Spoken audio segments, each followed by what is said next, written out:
Hello students, welcome to सफलता classes. साथ रहेंगे सक्सेस तक। क्लास हो चुका है लाइव, सो प्लीज सभी लोग जल्दी से लाइव आ जाएं और सेशन को फटाफट कर लीजिए ज्वाइन। आज के सेगमेंट में हम आपके लिए लेकर आ चुके हैं एक और बढ़िया सा प्यारा सा टॉपिक, जिसमें हम बात करने वाले हैं मेटल्स एंड नॉन मेटल्स के बारे में, और साथ ही साथ आपको बताएंगे एलॉयज और यहाँ से किस तरह के क्वेश्चन आपके पेपर में बनते हैं वो भी हम लोग डिस्कस करने वाले हैं। तो गुड मॉर्निंग आंचल, बाकी लोग भी आ जाओ भाई जल्दी जल्दी से।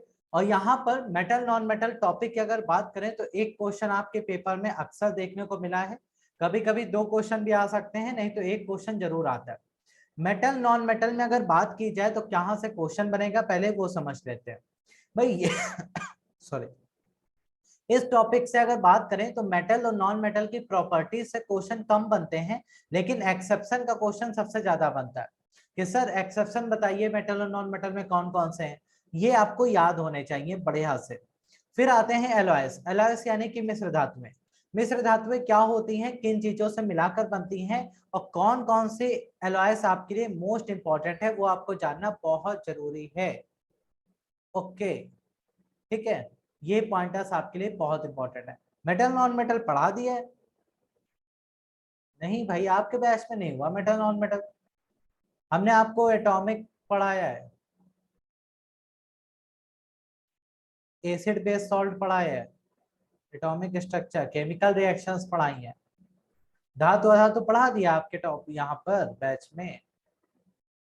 हो गया? अच्छा चलो, तो बढ़िया है, हो गया तो बहुत बढ़िया।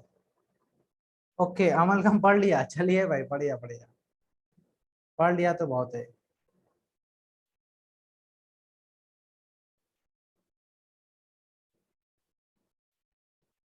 तो 2 सेकंड रुकिए, हम आपके लिए लगाते हैं दूसरा टॉपिक। 1 सेकंड बस।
ओके चलो भाई, मोस्ट इंपॉर्टेंट टॉपिक एक और पढ़ लेते हैं, कार्बन एंड कंपाउंड, जो आपके पेपर में बहुत पूछा जाता है।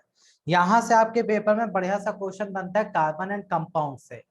ऑर्गेनिक केमिस्ट्री का चैप्टर है, और ये चैप्टर आपके लिए इंपॉर्टेंट इसलिए है क्योंकि यहाँ से आपको मिल जाते हैं इंपॉर्टेंट पार्ट्स। ठीक है, क्या क्वेश्चन पूछा आंचल जी ने, boric acid is an acid because its molecule accept OH minus ion from water releasing proton combined with proton from water contains replaceable H plus ion give up a proton। आप खुद बताओ इसका answer भाई। Boric acid एक acid क्यों है क्योंकि वो पानी में घुलकर क्या रिलीज करता है, H+ आयन रिलीज करते हैं, क्योंकि ये एसिड्स होते हैं। अब वाटर रिलीजिंग प्रोटॉन से ये एक्सेप्ट क्यों करेगा OH- आयन, प्रोटॉन के साथ कंबाइन क्यों होगा और एक प्रोटॉन क्यों देगा। अब आप खुद सोचो, जो प्रॉपर्टीज आपने पढ़ रखी है उसके अकॉर्डिंग आप कौन सा ऑप्शन चूज करेंगे, बताओ भाई। आंचल जी आप ही बताओ पहले, फिर हम बताते हैं।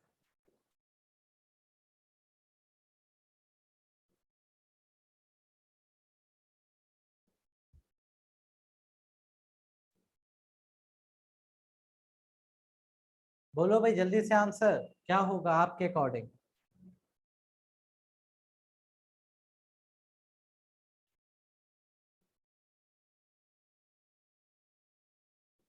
क्वेश्चन ये दिया हुआ है कि sir boric acid is an acid because its molecules, options हैं except OH- ion from water releasing proton, combine with proton from water, contains replaceable H+ ion, और गिव्स अप अ प्रोटॉन। तो अब आपको चूज करना है correct answer, क्या होगा। तो सी ऑप्शन आचार्य ने चूज किया है H+ आयन, सी ऑप्शन मोहित ने कहा सर ए लगाइए, सी मत लगाइए। अच्छा, अब देखो हमने आपको पढ़ाया है कि सर H+ आयन रिलीज करते हैं, ठीक है, H+ आयन क्या करते हैं, रिलीज करते हैं, कौन, एसिड्स। अब आप जहां पर बोरिक एसिड की जब बात करेंगे तो इसके मॉलिक्यूल H+ आयन तो रिलीज कर देंगे, लेकिन वाटर के साथ न्यूट्रल होने के लिए क्या एक्सेप्ट करेंगे, अगर उसे अपना H+ आयन देना है, H+ आयन का मतलब अपना प्रोटॉन देना है, तो अगर आपको प्रोटॉन देना है तो आपको क्या एक्सेप्ट करना पड़ेगा, OH- आयन एक्सेप्ट करना पड़ेगा, सीधा सा आंसर है, सोचने की जरूरत ही नहीं है कुछ।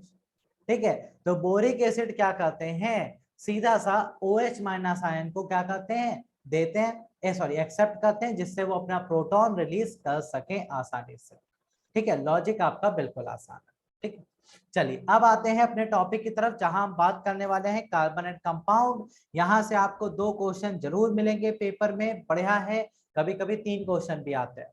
ऑर्गेनिक केमिस्ट्री का मोस्ट इंपॉर्टेंट पार्ट है, और साथ बता दें IUPAC आपके पेपर में नहीं आता, तो IUPAC को लेकर परेशान होना भी नहीं, छोटा सा IUPAC अगर आएगा भी तो वो हम आपको यहीं पे सिखा देंगे, तो इससे बाहर आपको नहीं मिलने वाला। Okay, let's start. सबसे पहले बात करते हैं व्हाट इज ऑर्गेनिक केमिस्ट्री, कार्बनिक रसायन क्या होता है। तो सीधा सा आंसर है सर ऑर्गेनिक केमिस्ट्री, केमिस्ट्री का वो ब्रांच है जहां पर हम स्टडी करते हैं कार्बन और कार्बन के कंपाउंड्स के बारे में, यानी कि कार्बन और कार्बन के यौगिकों के बारे में पढ़ते हैं। जहां कहीं भी आपको कार्बन मिल जाए, कार्बन के कंपाउंड्स मिल जाए, वो सारे के सारे ऑर्गेनिक केमिस्ट्री होते हैं। जैसे आपके पास CH4 आ गया, C2H6 आ गया, एटसेट्रा, ये सारे के सारे क्या है, ऑर्गेनिक केमिस्ट्री का पार्ट होते हैं। लेकिन यहाँ पर कुछ एक्सेप्शन भी है, वो याद रखिएगा। जैसे कार्बन ऑक्साइड के फॉर्म में हो, है ना, या फिर साइनाइड के फॉर्म में हो, वो सब इनऑर्गेनिक होते हैं, वो ऑर्गेनिक एसिड में नहीं स्टडी किए जाते। ये पॉइंट भी अच्छे से याद रखेंगे। एक्सेप्शन आपके पेपर में आया कभी नहीं है, लेकिन अगर आए तो याद रखिएगा, सारे कार्बन के कंपाउंड ऑर्गेनिक नहीं होते, कुछ को छोड़कर। फिर बात आती है कि सर कार्बन हमारे यहाँ नेचर में पाया कितना जाता है।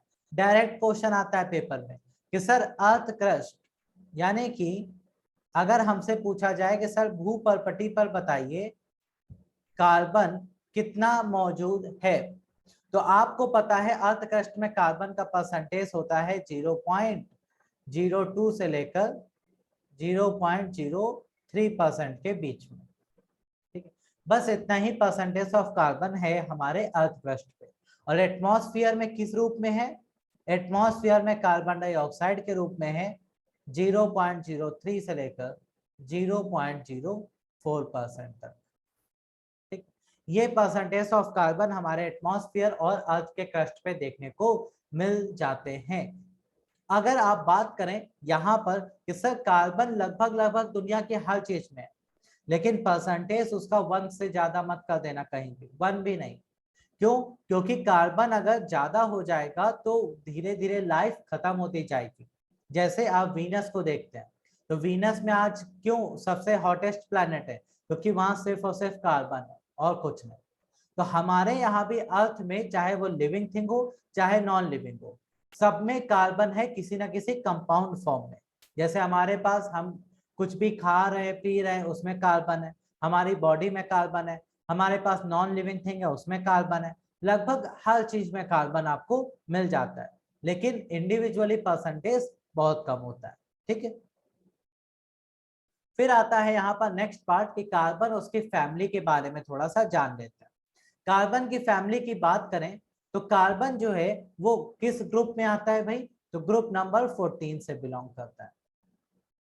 पीरियोडिक टेबल में ग्रुप नंबर 14 से बिलोंग करता है।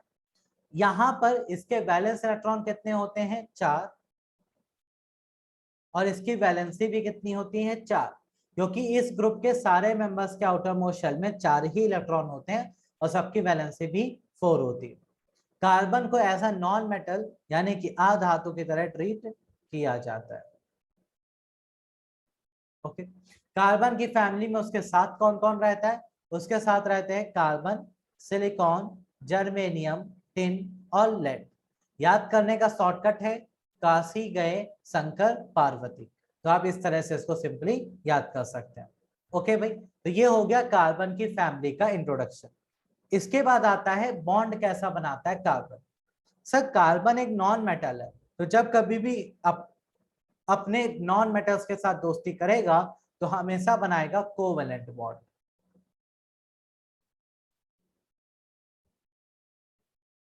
कोवेलेंट बॉन्ड मींस सह संयोजी बंध।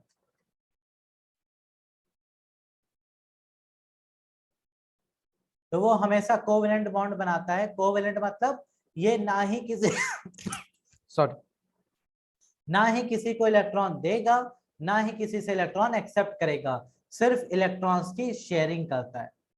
क्या कहता है भाई? सिर्फ और सिर्फ शेयरिंग ऑफ इलेक्ट्रॉन्स। क्लियर है? ये पॉइंट अच्छे से याद रखेंगे। आइसोटोप की बात करें तो कार्बन के 3 आइसोटोप आप पढ़ते हैं। एक है कार्बन 12, कार्बन 13, कार्बन 14। जहां पर आपके पेपर में पूछा जाता है कि सर ये जो कार्बन 14 है इसका यूज कहाँ करते हैं? कार्बन 14 का यूज किया जाता है कार्बन डेटिंग में। कार्बन डेटिंग जो फॉसिल्स का एज पता लगाने के काम आता है। फॉसिल्स यानी कि जीवाश्म, जीवाश्म कितना पुराना है, कितना आयु उसकी हो चुकी है, ये सारी चीजें पता लगाने के लिए आप कार्बन डेटिंग का यूज करते हैं। याद रखिएगा लिविंग थिंग के लिए, जीवाश्म के लिए। लेकिन अगर पत्थरों की बात होती है या नॉन लिविंग थिंग की बात होती है, जैसे मोहनजोदाड़ो और हड़प्पा में पत्थरों मिले थे, तो पता चल करना था कि भाई कितने पुराने हैं, तो हम कौन सी डेटिंग यूज करते हैं भाई? तो अगर आप स्टोन्स वगैरह की या नॉन लिविंग थिंग की बात कर रहे हैं, नॉन लिविंग थिंग्स का अगर आप डेटिंग कर रहे हैं तो उसके लिए आप यूज करते हैं यूरेनियम डेटिंग। ये अंतर जरूर याद रखिएगा अच्छे से। ठीक है, तो कार्बन डेटिंग का काम क्या है? फॉसिल्स का एज पता लगाना। यूरेनियम डेटिंग का काम क्या है? कि वो नॉन लिविंग थिंग्स की एज पता लगा कर देता है। ओके, इसके बाद आपके पास नेक्स्ट पार्ट आता है कि इतना सारा कार्बन आखिरकार नेचर में है क्यों? आपको अगर पता हो तो कार्बन लगभग हर चीज में होता है कंपाउंड फॉर्मेशन में। अगर हम आपसे पूछें कि अब तक लगभग कार्बन के कितने कंपाउंड्स ढूंढे जा चुके होंगे, तो आपके अकॉर्डिंग आंसर क्या होगा? कार्बन लगभग लगभग हर चीज में पाया जाता है। कार्बन केमिकली काफी यूनिक होता है, इसी वजह से ये सब में आपको देखने को मिल जाता है। तो अब तक अगर कार्बन के कंपाउंड्स की बात करें तो आपके अकॉर्डिंग कितने कंपाउंड्स अब तक बन चुके होंगे जो हमें पता है? एक नंबर जो आप चूज करना चाहें, 1000, 2000, 10,000, लाख, 10 लाख, जो भी आपको अच्छा लगे। एनीवन, जल्दी से बताओ भाई। कार्बन रासायनिक रूप से काफी यूनिक है और उसके कंपाउंड आपको लगभग हर चीज में मिलते हैं। ऑप्शन हमने एक नंबर बोल तो दिए, 100, 1000, 10,000, लाख, 10 लाख, करोड़, 10 करोड़, जो आपको अच्छा लगे। बहुत सारे ऑप्शन, अनकाउंटेबल। देखिए अभी तक जितने हमें पता है उस हिसाब से 30 लाख प्लस, 30 लाख से ज्यादा कंपाउंड हमें अभी भी पता है। आगे डिस्कवर होते जाएंगे और बढ़ती जाएगी ये संख्या। ठीक है, ये अच्छे से याद रखेंगे। अब कार्बन क्यों इतना यूनिक है वो जानते हैं। क्योंकि कार्बन जो है ना वो कैटनेशन करने में एक्सपर्ट है, मतलब श्रृंखलन करने में एक्सपर्ट होता है। ये चेन बनाता है, श्रृंखला बहुत अच्छे से बना लेता है और जैसी आप चाहोगे वैसे ही बना लेगा, कोई इसको टेंशन नहीं। अगर आप सीरीज में जोड़ना चाहते हैं जोड़ते चले जाइए, कार्बन को सीरीज में जोड़ते चले जाएंगे। अगर आप ब्रांचेस में जोड़ना चाहते हैं तो ब्रांचेस में जुड़ जाएगा, कोई उसको टेंशन नहीं है। ठीक है, अगर आप इसको क्लोज स्ट्रक्चर में जोड़ रहे हैं तो क्लोज स्ट्रक्चर में भी जुड़ जाएगा। तो कार्बन हर तरह से जुड़ जाता है, संकलन करने में एक्सपर्ट होता है। ये प्रॉपर्टी कार्बन में ही स्पेशली पाई जाती है, ये पॉइंट अच्छे से याद रखिएगा। ओके, नेक्स्ट आते हैं। कार्बन लॉन्ग चेन बनाने में भी एक्सपर्ट है। अब यहां पर आपको एक डाउट हो सकता है कि सर लॉन्ग चेन कार्बन ही क्यों बनाता है। आप कहोगे कि सर कार्बन के पास वैलेंस इलेक्ट्रॉन 4 हैं इस वजह से। ऐसे तो उसकी फैमिली के बाकी मेंबर्स के पास भी 4 हैं, वो क्यों नहीं लॉन्ग चेन बनाते। कार्बन में आप 1000 2000 कार्बन जोड़ते चले जाओ, जोड़ते चले जाएंगे, बाकी के एटम क्यों नहीं इतनी लंबी चेन बनाते। लॉजिक बिल्कुल आसान है, क्योंकि कार्बन एक स्मॉल एटम है।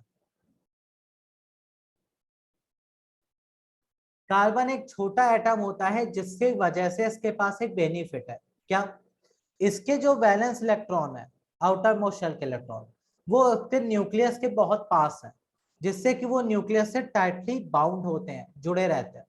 लेकिन उसकी फैमिली के बाकी मेंबर्स के जो आउटर मोस्ट शेल के इलेक्ट्रॉन है, उनके स्ट्रक्चर बड़े होने की वजह से आउटर मोस्ट शेल के इलेक्ट्रॉन न्यूक्लियस से दूर होते हैं, जिससे कि वो लॉन्ग चेन तो बनाते हैं, 100 200 सिलिकॉन जुड़ जाएंगे, लेकिन ज्यादा लॉन्ग बनाने पर इनका न्यूक्लियस से जो अट्रैक्शन है वो कम होता चला जाएगा और ये टूट जाएंगे। इसीलिए लॉन्ग चेन ये नहीं बना पाते। ओके, ये प्रॉपर्टी अच्छे से याद रखिएगा। कार्बन इसीलिए आपका काफी लंबे लंबे चेन रिएक्शंस कर लेता है आसानी से। फिर आता है कार्बन की बॉन्डिंग। अगर आपको पता हो तो सिंपल से 3 टाइप के बॉन्ड बनते हैं। एक तो सिंगल बॉन्ड, फिर डबल बॉन्ड, फिर ट्रिपल बॉन्ड। अगर आप हाइड्रोजन की बात करें तो वो अपने साथ हमेशा सिंगल बॉन्ड बनाता है। क्यों? क्योंकि भैया हाइड्रोजन ड्यूप्लेट में खुश हो जाता है। एक हाइड्रोजन ऐसे बैठा है, उसके पास एक इलेक्ट्रॉन है, वो कह रहा है हमें कोई एक इलेक्ट्रॉन दे दे तो हम स्टेबल हो जाए। तो दूसरा हाइड्रोजन उसके पास आता है, कहता है भैया मेरे पास भी एक इलेक्ट्रॉन है, आओ हम दोनों पेयर बना लें, तुम मेरा इलेक्ट्रॉन पेयर में ले लो, हम तुम्हारा, तो दोनों के बीच आ गया एक इलेक्ट्रॉन की साझेदारी, तो ये बना सिंगल बॉन्ड। हाइड्रोजन खुद के साथ हमेशा सिंगल बॉन्ड बनाते हैं। वहीं पर ऑक्सीजन की बात करें तो ऑक्सीजन जो है उसके आउटर मोस्ट शेल में 6 इलेक्ट्रॉन होते हैं, उसे भी अपना ऑक्टेट पूरा करना है। तो वो भी क्या करता है, 2 इलेक्ट्रॉन की दूसरे ऑक्सीजन के साथ पेयर बना लेता है। पेयर बना लिया अच्छे से, तो यहाँ पर डबल बॉन्ड आ गया। इसी तरह से नाइट्रोजन 3 इलेक्ट्रॉन चाहिए, 3 का पेयर बनाता है, तो नाइट्रोजन ट्रिपल बॉन्ड रखता है अपने साथ। लेकिन कार्बन यूनिक है, कार्बन सिंगल डबल ट्रिपल तीनों टाइप के बॉन्ड रख सकता है। कार्बन को कोई टेंशन नहीं, सिंगल भी रख सकता है, डबल भी रख सकता है, ट्रिपल भी, 3 से ज्यादा हो नहीं सकते। इसीलिए आप हर तरह का बॉन्ड कार्बन अपने साथ रख लेता है, उसको कोई टेंशन नहीं रहती। ठीक है भाई, बेसिक आपको इंट्रोडक्शन दे रहे हैं, इनको सारे कॉन्सेप्ट को अच्छे से याद रखिएगा। इसके बाद आता है एलोट्रोप्स। एलोट्रोप्स यानी कि अपर रूप। एलोट्रोप्स या अपर रूप आपसे कोई पूछता है क्या होते हैं, तो सीधा एक लाइन का आंसर है सर, एलोट्रोप्स उन्हें कहा जाता है जिनकी फिजिकल प्रॉपर्टीज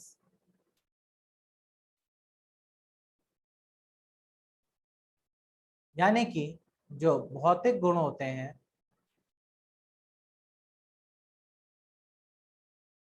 वो काफी डिफरेंट होते हैं due to their different structure, लेकिन केमिकली ये सब आइडेंटिकल होता है।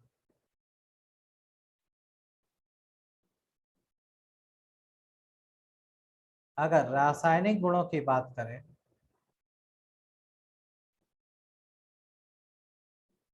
तो ये सेम होते हैं, आइडेंटिकल होते हैं, इन्हें एलोट्रोप कहते हैं। कार्बन के पास भी एलोट्रोप है, कौन कौन से? 5 नाम बहुत फेमस, जिसमें से सबसे पहला आता है आपके पास डायमंड, हीरा। दूसरे नंबर पे है ग्रेफाइट। फिर आता है बकमिंस्टर फुलरीन, जिसे हम लोग सिंपली फुलरीन भी कहते हैं। फिर आता है आपके पास नैनो ट्यूब, और लास्ट में है आपके पास ग्रेफीन। ओके, ये नाम अच्छे से याद रखिएगा, ये सारे के सारे कार्बन के कंपाउंड सॉरी एलोट्रोप फॉर्मेशन में आपको मिलते हैं। इनके सबके केमिकल प्रॉपर्टीज सेम है, लेकिन फिजिकल प्रॉपर्टीज अलग हैं, क्योंकि ये बने तो कार्बन से हैं लेकिन स्ट्रक्चर काफी अलग है। कैसे, आइए देखते हैं। सबसे पहले बात करते हैं डायमंड, हीरा। अगर डायमंड की बात कर ली जाए तो डायमंड के पास स्ट्रक्चर कैसा होता है सर? टेट्राहेड्रल, यानी कि इसकी संरचना होती है चतुष्फलकीय।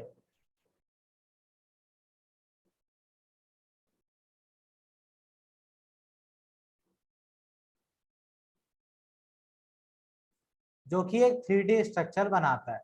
तो डायमंड का स्ट्रक्चर इतना कॉम्प्लिकेटेड है, 3D स्ट्रक्चर है, इसी वजह से डायमंड जो है कार्बन से बना होने के बावजूद हार्डेस्ट मटेरियल है। हार्डेस्ट मटेरियल होता है, ठीक है, ये पॉइंट अच्छे से याद रखेंगे। वहीं पर अगर बात करें ग्रेफाइट की, तो ग्रेफाइट का स्ट्रक्चर कैसा होता है भाई? हेक्सागोनल प्लेट के फॉर्म में। हेक्सागोनल है, यानी कि षटकोणीय संरचना ये बनाता है, और प्लेट्स के फॉर्म में आपस में सारे कार्बन जुड़े होते हैं। इसके पास भी सारे कार्बन हैं, लेकिन इसका स्ट्रक्चर काफी अलग है, इस वजह से ये काफी सॉफ्ट होता है और इलेक्ट्रिसिटी का अच्छा कंडक्टर होता है।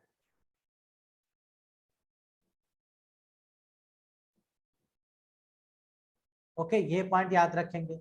वहीं पर आपके पास नेक्स्ट आता है बकमिस्टर फुलरीन, जिसे हम लोग सिंपली भी फुलरीन कहते हैं।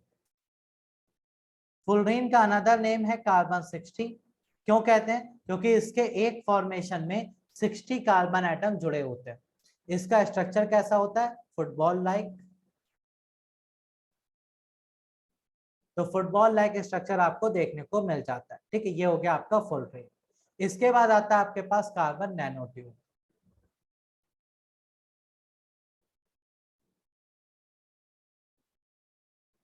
कार्बन नैनो ट्यूब की अगर बात करते हैं तो इसका स्ट्रक्चर होता है सिलेंड्रिकल,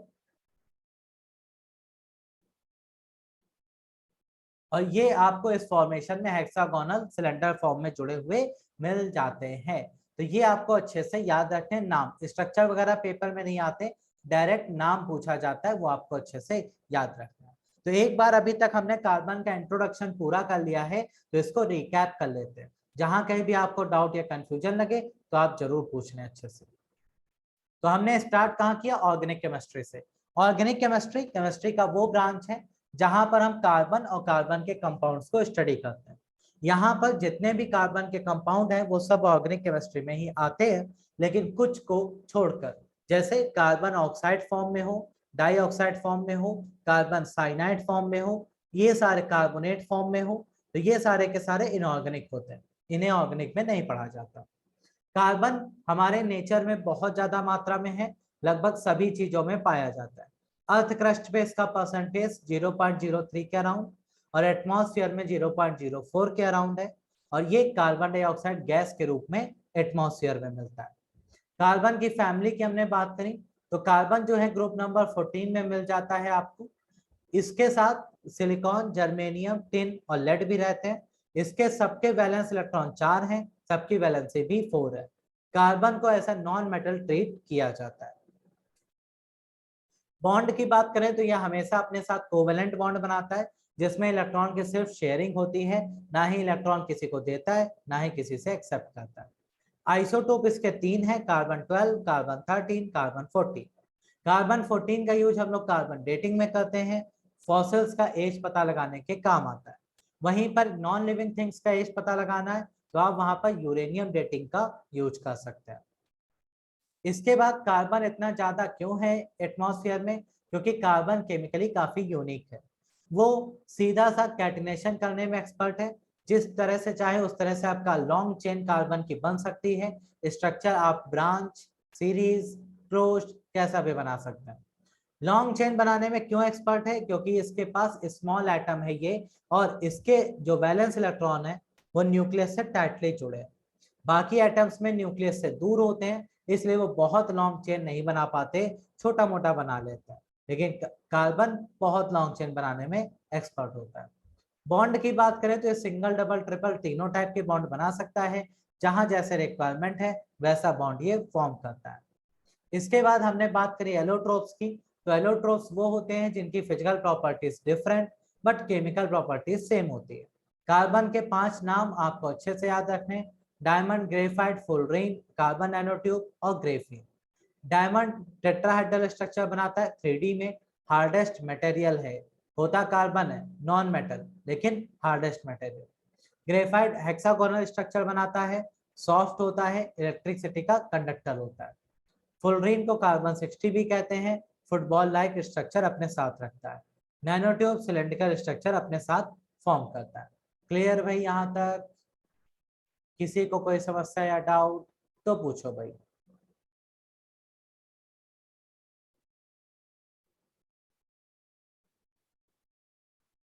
एनीवन, किसी का भी कोई भी क्वेश्चन तो पूछ सकता है, अगर नहीं है तो बता दो भाई जल्दी से क्या आंसर। क्लियर? आगे बढ़े।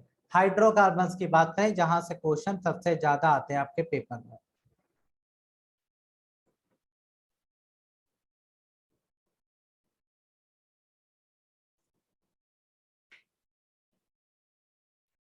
ओके, चलो अब बात करते हैं हाइड्रोकार्बन्स। एक मिनट, क्वेश्चन है।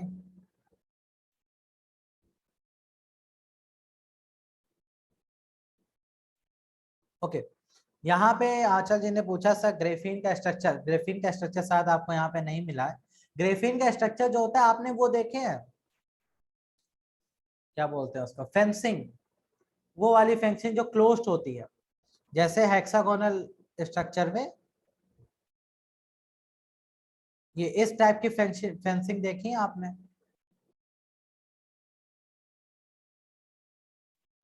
ऐसे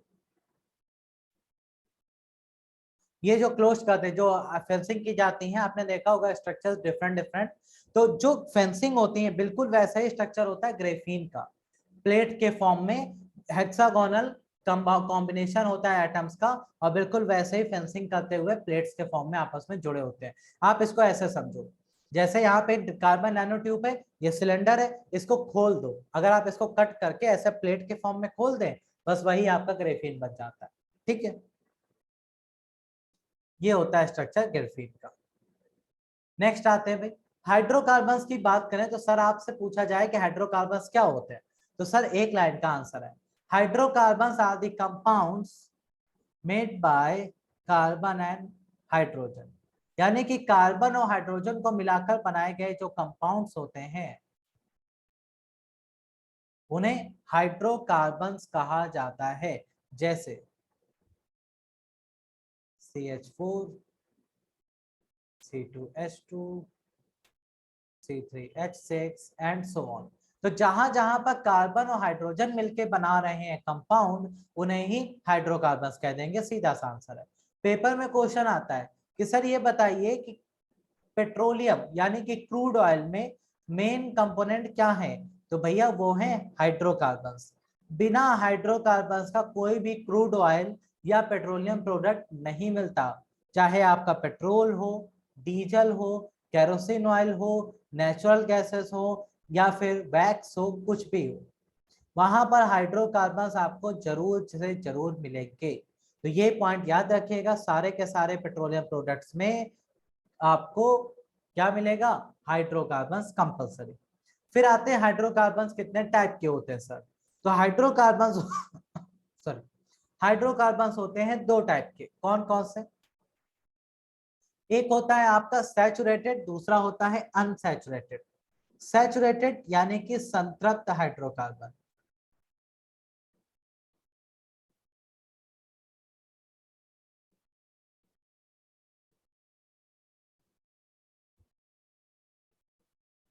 सैचुरेटेड यानी कि संतृप्त हाइड्रोकार्बन उन्हें कहा जाता है जिसमें कार्बन के बीच सिंगल बॉन्ड होता है। कार्बन के बीच कैसा बॉन्ड होता है? Single bond.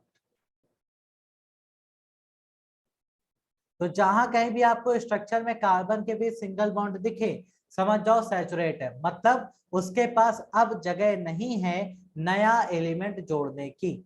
जैसे यहाँ पे हमने कार्बन ले लिए, ये आपका हाइड्रोजन जुड़े हुए हैं।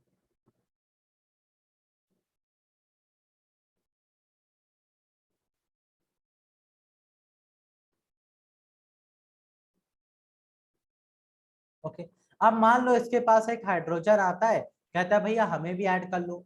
तो इसने क्या चेक किया? कार्बन के बीच बॉन्ड, सिर्फ कार्बन के बीच ढूंढिएगा। इसने चेक किया कार्बन के बीच सारे सिंगल बॉन्ड है। मतलब सर ये तो सैचुरेट हो चुका है। सैचुरेट मतलब अब इसके पास कोई जगह नहीं है कि नया एलिमेंट ऐड कर सके। ठीक है, स्ट्रक्चर से तो आप आसानी से पहचान सकते हो कि कार्बन के बीच सिंगल बॉन्ड है तो सैचुरेट है। लेकिन मान लो स्ट्रक्चर ना दिया जाए पेपर में, तो पहचानने का तरीका क्या है? तो भाई फॉर्मूले से पहचानेंगे। सैचुरेटेड हाइड्रोकार्बन्स को हम लोग एल्केन्स कहते हैं। ये फॉर्मूले पेपर में आते हैं तो याद रख लीजिएगा अच्छे से। एल्केन को पहचानने का सर फॉर्मूला क्या होता है? एल्केन को पहचानने का फॉर्मूला है CnH2n+2। मतलब जितने नंबर ऑफ कार्बन है, हाइड्रोजन की संख्या उस कार्बन की संख्या के 2 गुने से 2 ज्यादा होनी चाहिए, तो ही वो एल्केन बनेंगे। जैसे फॉर एग्जांपल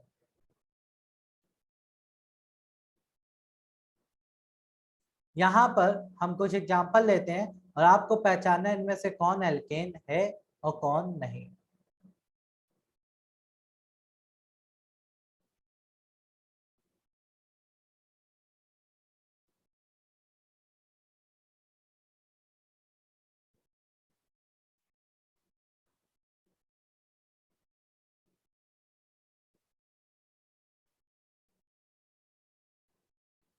ओके, ये आपके पास 8 एग्जांपल लिखे हैं।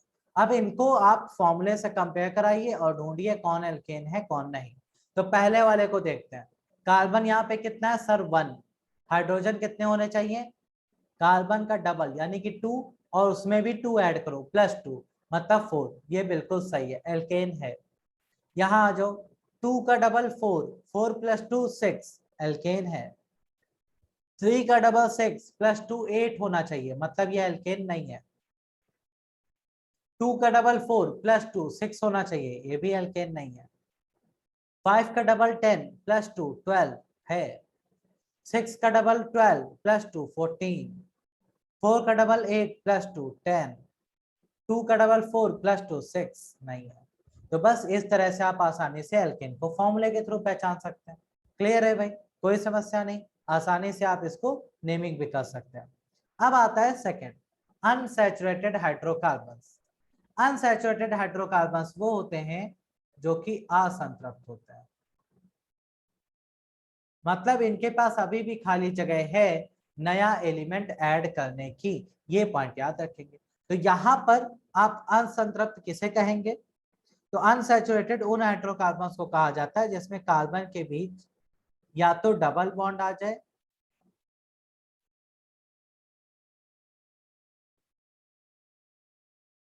या फिर कार्बन के बीच ट्रिपल बॉन्ड आ जाए। यानी कि इनके पास अब खाली जगह है नया एलिमेंट ऐड करने की। मान लो ये आपके पास स्ट्रक्चर था,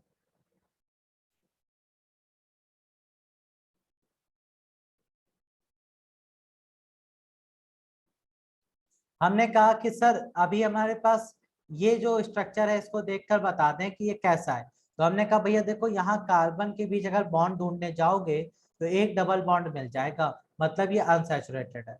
ठीक है, यहां पर देखते हैं, ये आपके पास है,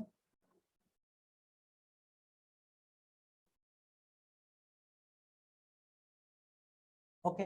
हमने यहाँ पे पूछा सर क्या यहाँ पे गुंजाइश है नया एलिमेंट जोड़ने की, इसने कहा बिल्कुल है, अभी मेरे पास 2 बॉन्ड एक्स्ट्रा है, तो यानी कि मैं भी अनसैचुरेट हूँ, अभी भी हम नया एलिमेंट जोड़ सकते हैं। ये तो स्ट्रक्चर से पहचान गए कि हम अनसैचुरेट है। अब आओ फॉर्मूले से, जहां पर कार्बन के बीच डबल बॉन्ड आता है उसे बोलते हैं एल्कीन। एल्कीन, और एल्कीन को पहचानने का फॉर्मूला होता है CnH2n, सीधा सा। और जहां पर कार्बन के बीच आपको मिल जाता है ट्रिपल बॉन्ड उसे कहा जाता है एल्काइन।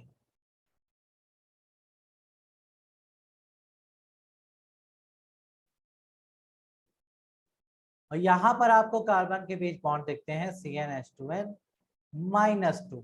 ठीक है भाई, अब यहां से फॉर्मूले के साथ थोड़े एग्जांपल देखते हैं जिससे आपको क्लियर हो जाए। यहाँ पर जितने कार्बन हाइड्रोजन उसके डबल कर दो बस, जैसे C2 तो H4, C3 तो H6, C4 तो H8, C5 तो H10, ऐसे बढ़ाने। वहीं पर एल्काइन की बात करें तो कार्बन जितने हाइड्रोजन उसके दुगने से 2 कम, C2 H2, C3 H4, C4 H6, C5 H8, ये आपको कर देना। तो ये आपका सीधा सा लॉजिक यहाँ पे काम करता है। तो CnH2n है, CnH2n -2 है, आराम से पहचान लोगे भाई alkane alkene alkyne with formula. कोई समस्या तो बताओ। ओके, आराम से पहचान लेंगे, बहुत बढ़िया। चलिए अब आते हैं आगे। अब यहाँ पर आता है आपके पास केमिकल प्रॉपर्टीज। केमिकल प्रॉपर्टीज यानी कि रासायनिक गुण, कार्बन में कौन कौन से केमिकल प्रॉपर्टीज होते हैं। उससे पहले यहाँ पर एक चीज और जान लीजिए, IUPAC तो आपके पेपर में नहीं आएगा, बट अगर आपसे कार्बन के फॉर्मेशन के नेम पूछ ले कि अगर कहीं पर एक कार्बन है तो उसे क्या बोलते हैं, 2 कार्बन है तो उसे क्या बोलते हैं, तो ये जरा सा देख लेते हैं।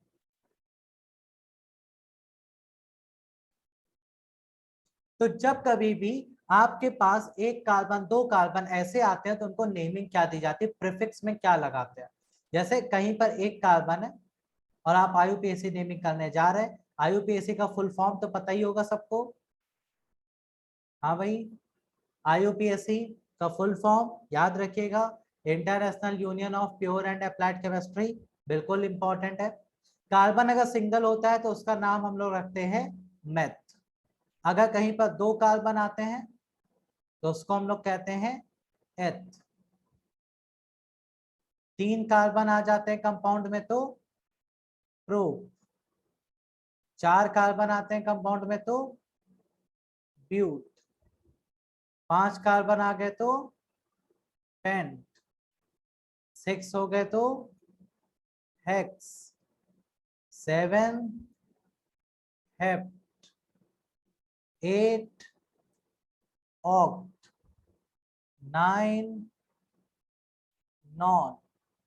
और 10 डेक।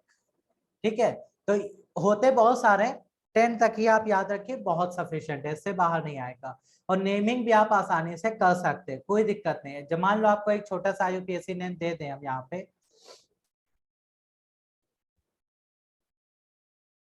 क्या होगा भाई इसका IUPAC नाम।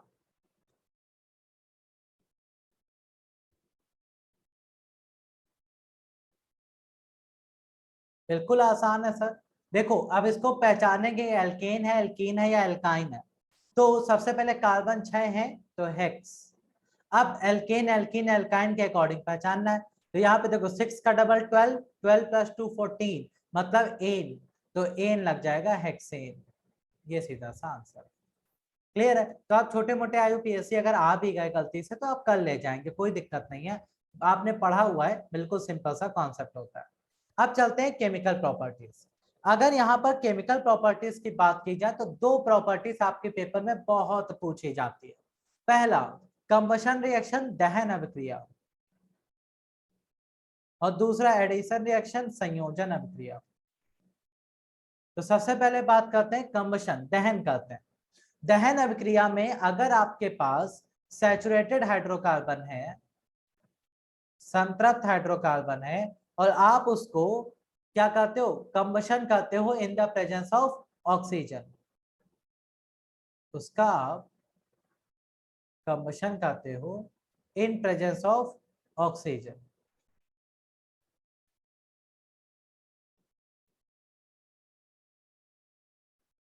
ऑक्सीजन की प्रेजेंस में। तो जब कभी भी आप सैचुरेटेड हाइड्रोकार्बन यानी कि एल्केन्स को कंबशन करेंगे ऑक्सीजन के प्रेजेंस में, तो वो हमेशा एक कॉन्टिन्यू फ्लेम देगा,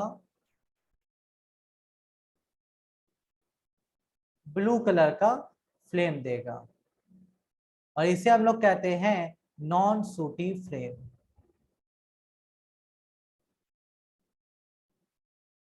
ठीक है भाई, तो ये आपको नॉन सूटी ब्लू कलर की बढ़िया कॉन्टिन्यू फ्लेम देता है, जैसे ये आपको दिख रही है। इसका सबसे अच्छा एग्जांपल आपके घर में है एलपीजी सिलेंडर। एलपीजी में प्रोपेन ब्यूटेन होता है मेन कंपोनेंट, तो यहाँ पर जो प्रोपेन और ब्यूटेन है वो एल्केन है। तो जब ये ऑक्सीजन की प्रेजेंस में जलते हैं तो एकदम ब्लू कलर की कॉन्टिन्यू बढ़िया फ्लेम देते हैं। लेकिन आपने कभी ध्यान दिया है कि ये कभी कभी येलो कलर का फ्लेम देने लगते हैं, ऐसा क्यों होता है? ऐसा इसलिए होता है सर कि हमारे जो बर्नर्स के होल होते हैं उनमें डस्ट जमा हो जाती है। तो जब इनमें डस्ट जमा हो जाती है तो इनको कंबशन के लिए प्रॉपर ऑक्सीजन नहीं मिलता। तो जब प्रॉपर ऑक्सीजन नहीं मिलेगा तो ये देंगे आपको येलो फ्लेम। येलो फ्लेम कब देते हैं? जब प्रॉपर ऑक्सीजन नहीं मिलता। ओके। या फिर आप देखते हैं जब सिलेंडर खत्म होने वाला है तो भी आपको येलो फ्लेम आती है। आपके घर में आप लोग पहचान जाते हो ना कि भैया सिलेंडर खत्म होने वाला है, पीले रंग की लौ आने लगी। क्यों? क्योंकि फ्यूल प्रॉपर नहीं पहुंच रहा है वहां तक। तो इससे पता चलता है कि येलो कलर का फ्लेम सैचुरेटेड हाइड्रोकार्बन तभी देते हैं जब या तो ऑक्सीजन की कमी होगी या तो फ्यूल की कमी होगी। ठीक है, ये पॉइंट अच्छे से याद रखेंगे। अदरवाइज ये ब्लू कलर का बढ़िया फ्लेम देते हैं। फिर आते हैं अनसैचुरेटेड। अगर आप एल्कीन या एल्काइन को कंबशन करते हैं किसके प्रेजेंस में? ऑक्सीजन की प्रेजेंस में, तो ये हमेशा आपको देते हैं सूटी फ्लेम। सूटी फ्लेम मतलब येलो कलर का डिसकंटिन्यू फ्लेम देंगे और साथ में स्मोक भी देंगे। येलो कलर का फ्लेम और साथ में धुआं भी निकलता है, जैसे आपने कपूर जला दिया है ना। तो ये आपका सीधा सा आंसर, लकड़ी जला दी। तो ये सब अनसैचुरेटेड है। तो अनसैचुरेटेड हाइड्रोकार्बन जब भी जलाओगे तो सूटी फ्लेम देगा, येलो कलर का बढ़िया सा। क्लियर? कोई समस्या? जल्दी से बताओ भाई।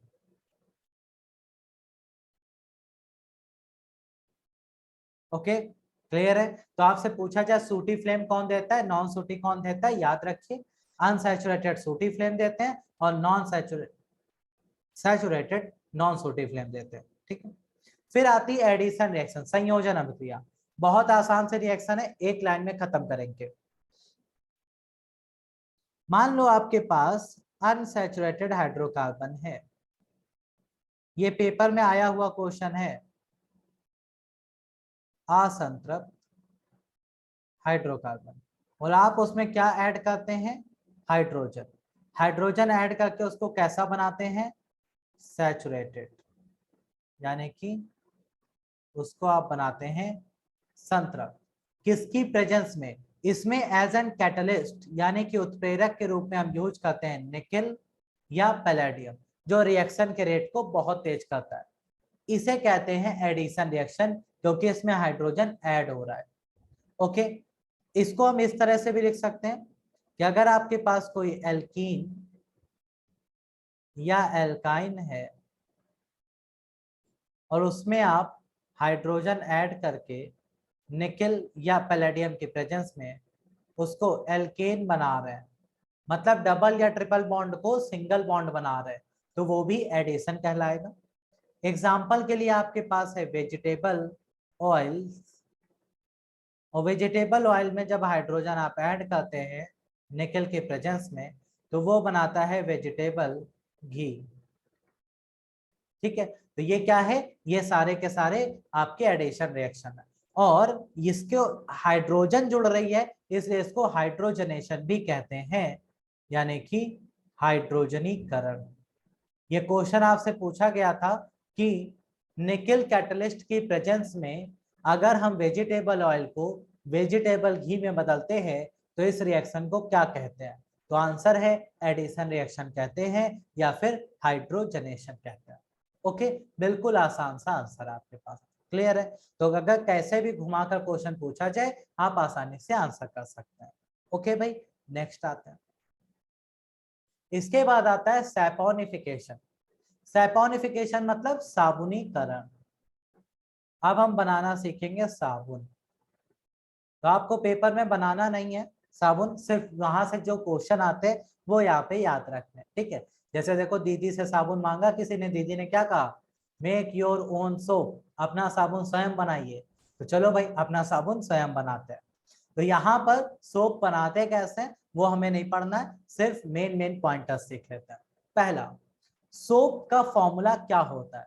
तो सर सोप का सिंपल फॉर्मूला होता है C17H35COONA। अच्छा, सोप कैसे बनते हैं? तो सीधा सा आंसर है सर, कार्बोक्सिलिक एसिड की लॉन्ग चेन होती है,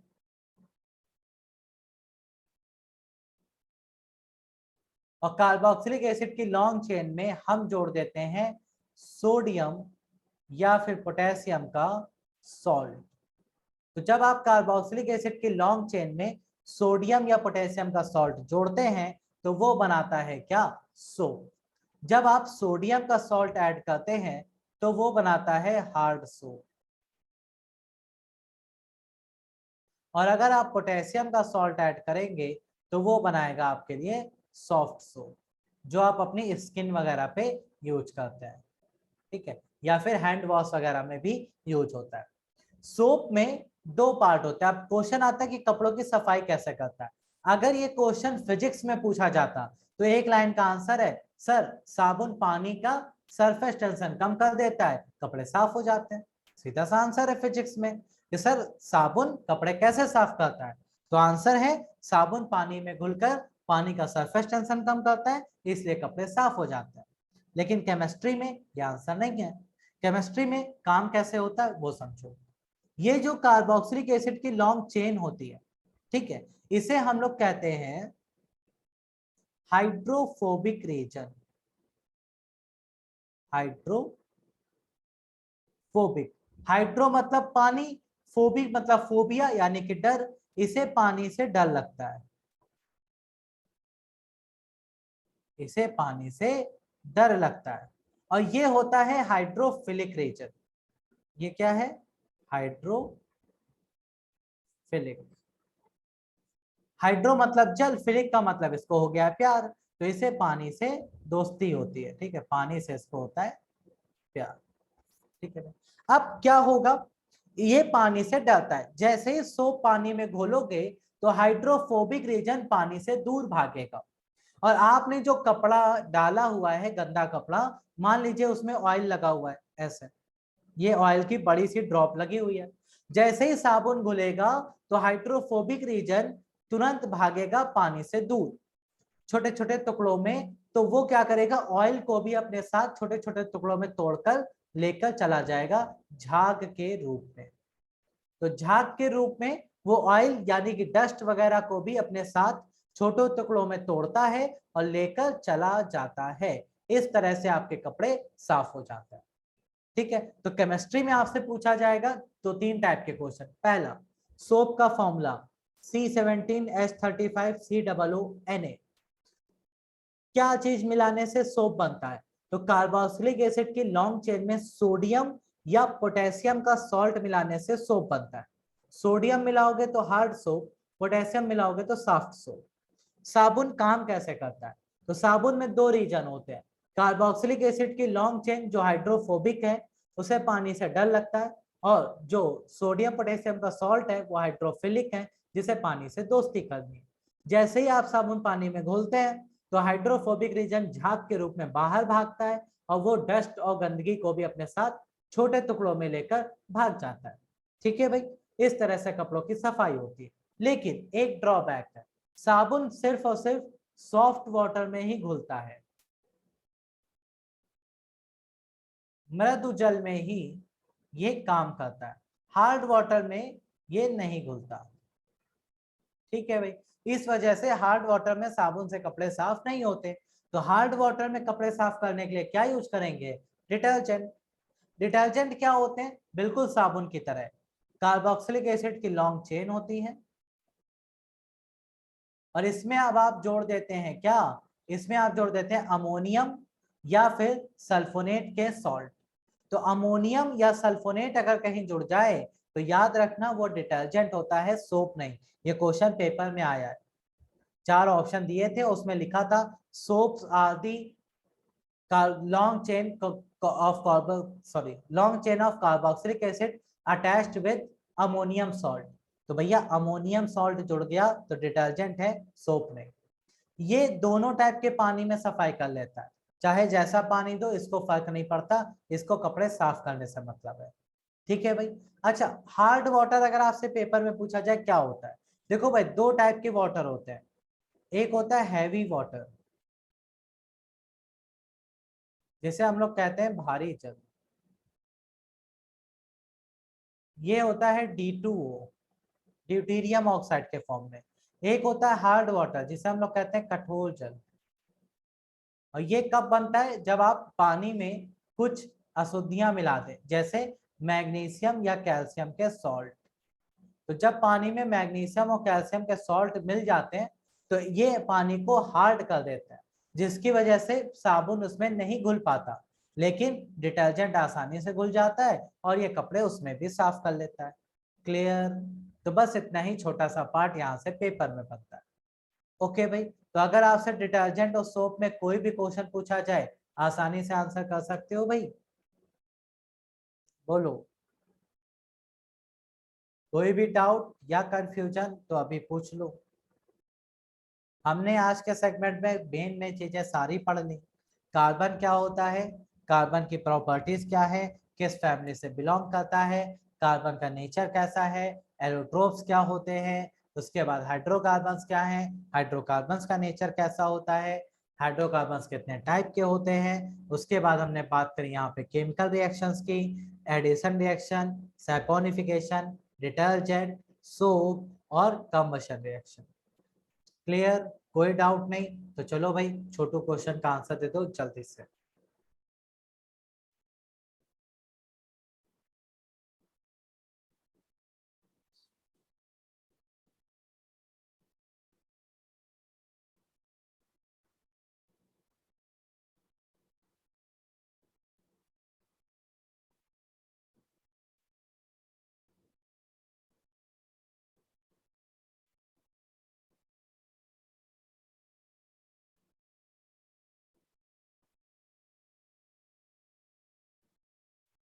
okay, B option, B option, B option बिल्कुल सही है। 4 कार्बन थे, एल्कीन बनाना है, CnH2n, यानी कि 2n, 8 कर दो बस। ओके, ये आपका सीधा सा आंसर ऑप्शन नंबर बी हो जाता है। Next, while cooking if the bottom of the vessel is getting blackened on the outside, it means that cooking के दौरान अगर कोई वेसल बाहर से ब्लैक हो रहा है, इसका मतलब क्या होता है?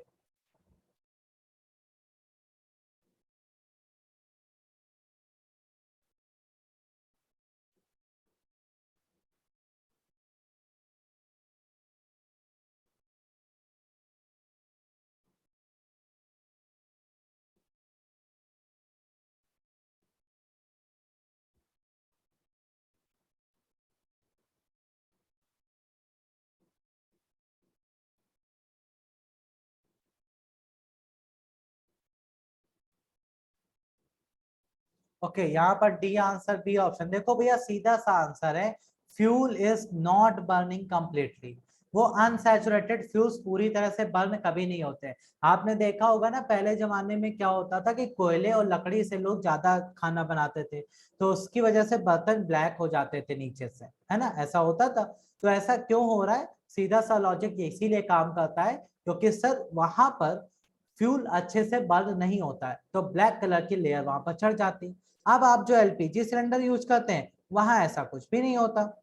एलपीजी आप देखते हो ना, तो एलपीजी में वहां ऐसा कुछ भी आपको देखने को नहीं मिलता, आप आराम से उसका यूज कर लेते हो। ठीक है, तो एलपीजी में क्यों है? क्योंकि वो कंप्लीटली बर्न हो जाते हैं, इस वजह से ऐसा होता है।